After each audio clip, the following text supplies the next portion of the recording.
Takribani ya watu zaidi ya 200 wamefariki dunia baada ya kuporomoka kwa mashimo ya mgodi wa Coltan eneo la Rubaya mkoani North Kivu mashariki mwa Jamhuri ya Kidemokrasia ya Kongo.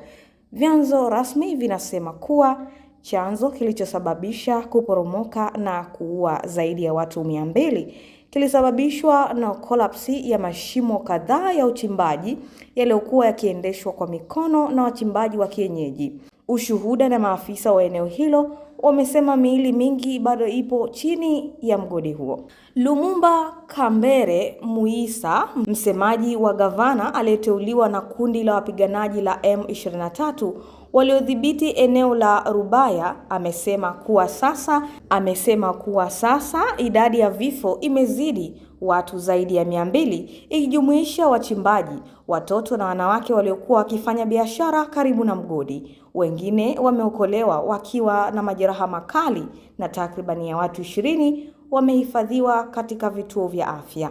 Serikali ya DRC imeeleza kuwa inasema imesikitishwa sana kwa msiba huo na kwamba bado inasubiri takwimu kamili ya idadi ya waliofariki kutokana na miili mingi kuwa bado haijapatikana kutokana na hali ngumu ya ardhi.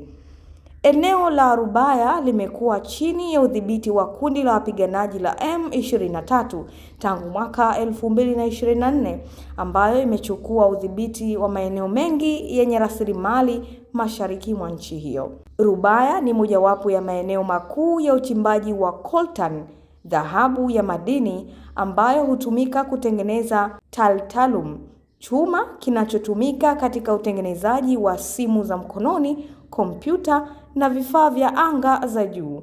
Mgodi huu unatengeneza takriban ya 15% hadi 30% ya usambazaji wa coltan duniani. Hadi sasa shughuli za uchimbaji zimesimamishwa kwa muda na maafisa wa eneo hilo wametangaza uhamishaji wa wakazi waliokuwa wamejenga makazi karibu na migodi ili kupunguza hatari ya ajali zaidi. Kutoka hapa Zantime Media, mimi ni Amina Lumwecha.